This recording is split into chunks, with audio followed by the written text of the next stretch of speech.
Yo, what is going on, guys? I am bringing you episode number 5 of the Dekestry. Lately, the team, it's been a bit rough. It hasn't been terrible. We had a pretty bad start with disconnects, freezing, and stuff like that. So I decided to change our team up, add a bit to it. We didn't really get any superstars, but we added Travis Zajac, who's a very good player, especially face-off-wise, and Adam Henrique to...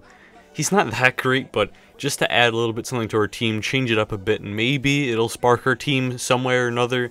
And we're just showing you the lines right here. I mean, personally, I like our team. It may be questionable having Justin Peters in the net and maybe some of the defensive pairings, but to be honest, I think it's pretty good. But we do hop in this game against a Bruins fan, and we go up 1-0 with a pretty nice goal and a 5-on-3 penalty kill. We're killing this off, and we skip right in there, and we're going to score. And obviously, I don't think it'd be really easy to skip with skates on, but Giroux does show that off with his new C on his chest to give us a 2-0 lead.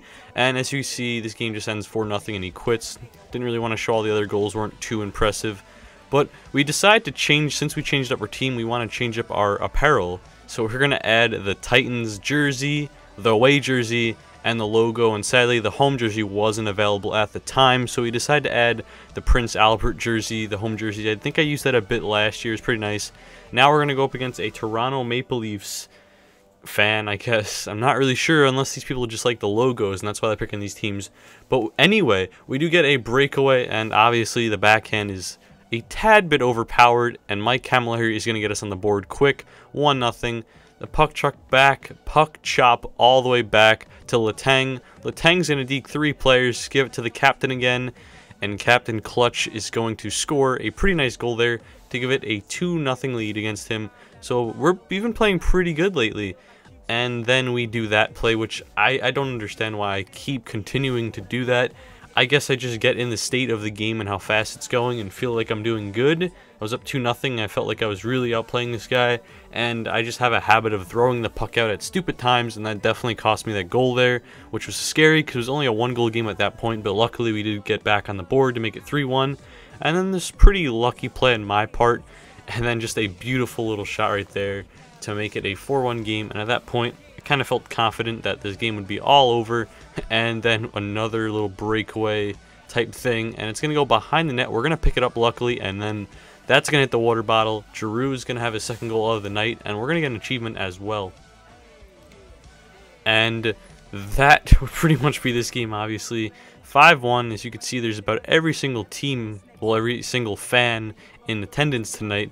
He's going to come in, kind of just kill the momentum, make it 5-2, but we're going to get a breakaway with Mike Camilleri, and with about 1 second left, he's going to score. We had a 5-minute power play, and we're going to get another achievement in this game. That is for someone getting a hat trick. So the first player on the Dekestry to get a hat trick was Mike Camilleri.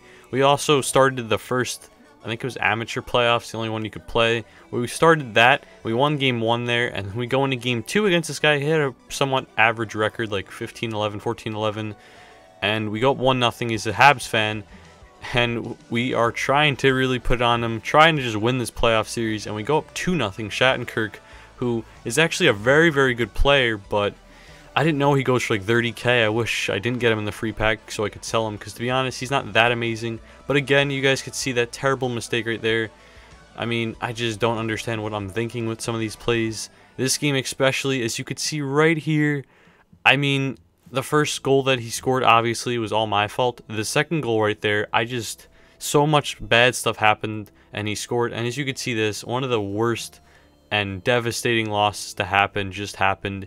He came back 2 goals with like 2 or 3 minutes left and wins in overtime, and that also wasn't a overtime game, playoff game. This is the second playoff game, and we're just gonna snipe it right there to get on the board pretty quick. And that would pretty much be it in this game. I only scored 1 goal. There was plenty of time. I was really annoyed that I was gonna lag out here. Luckily, I guess he lagged out or something, but again, like with these servers, I just keep seeming to lose connection or lag out, or the game freezes. It's very frustrating because I've never really had any connection problems with any other games on Xbox or NHL 14, for example, so it's just very frustrating. But we open a pack and we get a David Krejci, which is an unreal pull. I mean, 89 good, 30K good, not like a superstar type player, but he would be good for the team. But sadly, I do end up just selling him. This next pack, we pull a Jeff Skinner, who's good, but obviously we already have him on the team. and we pull a few change team cards, which are not all that special, and an Olli Jokinen, so obviously not a very good pack in that one. But again, Skinner's a pretty good player who could sell for like 15k, so we made our pucks back on that pack. And this next pack, we get my boy Bryce Salvador, who obviously makes the pack terrible, even if we get anyone else good in this pack. And we get a Bickle and a Stoner, and that would be it for that pack. And we're going to open another one. We're just really trying to improve our team because we're finally winning some games, but they are pretty close. And I mean, we lost that one game off of a terrible play by me throwing the puck out, and the other play when he scored to tie it up, I don't understand how all that bad stuff happened in one play, and for him to score, like, just so much bad stuff happened. This pack's good. We get an 86 and 87. Can't get much better than that, right? And then we get an 89 to Patrick Marleau. We ended up selling him for 50k. I really want to try him out, but I feel like a lot of these big players is good to sell now because, like, the big name ones, like if we got like Crosby or Ovechkin, I think it's good to wait on them. But like Marleau and people like that who don't have the biggest names, like Sagan, I think it's best to sell them now. But anyway, we improve our team a bit. Not really. I mean, I think we added a +5 on Peters, but we did end up selling our team. Our team definitely got more in value because we had more coins in our collection, but we didn't really improve anyone at the moment. But we go up 1-0 and we go up 2-0. Only in the first period. He has a power play, and then I don't understand, but okay.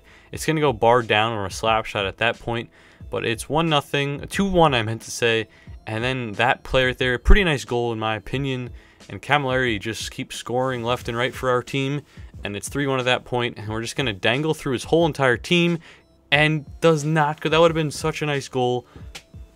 That one deke where he jumps, it would have been so nice. We do not score, and then that happens, and he just comes down and scores to make this a 1-goal game again.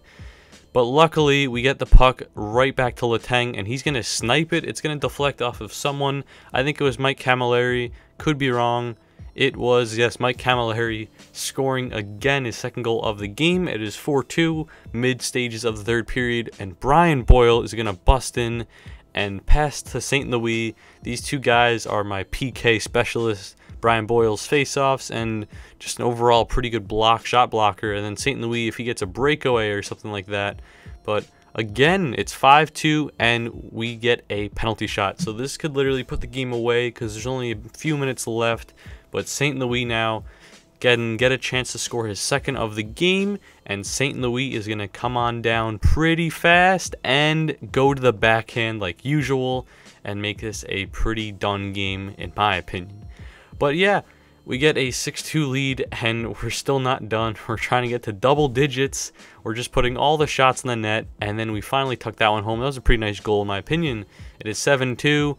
And Giroux is going to come on down and just backhand, forehand. It wasn't really even a backhand, forehand, but that's an 8-2 game, and we win.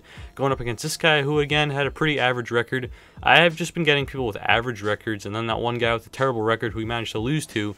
But we go in this game with our nice new jerseys away. I think this is our first game actually using them because we've been home. We go up 1-0, and then that goal goes in by...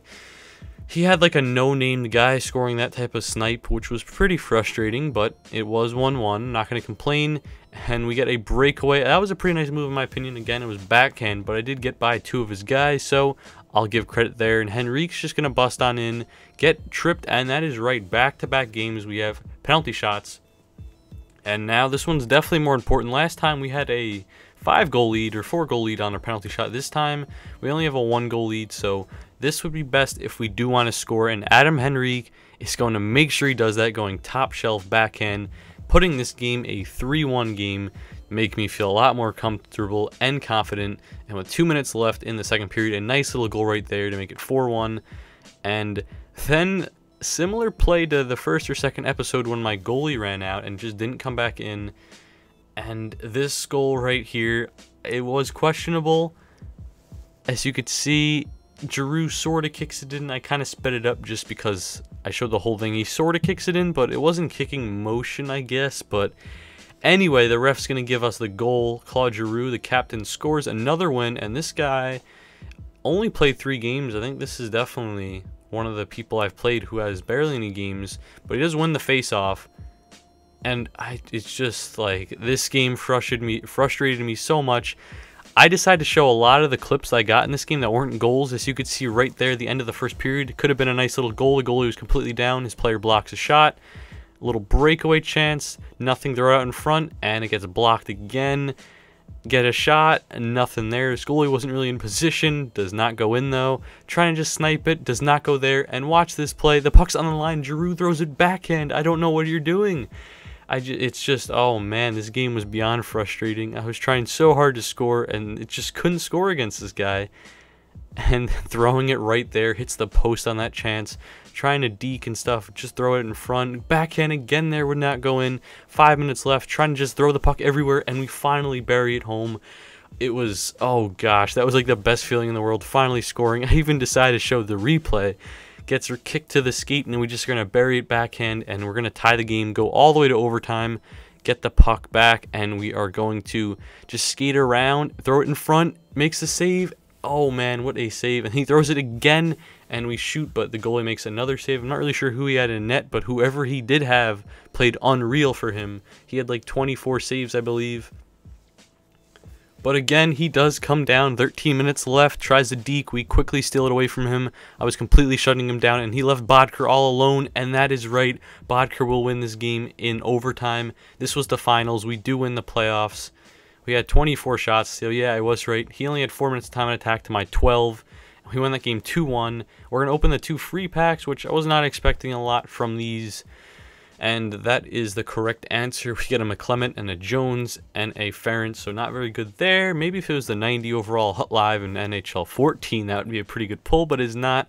And we're going to send 100K and Skinner for a Getzlaff, and this guy's name is Highlight Jamesy on Twitter. He messaged me and contacted me if I wanted a Getzlaff, and I said sure, and that was a great trade, so a big thanks to him and shout out to him. But now this is our team. I'm really excited, and Ryan Getzlaff, welcome to the Dekestry.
Someone to numb the pain.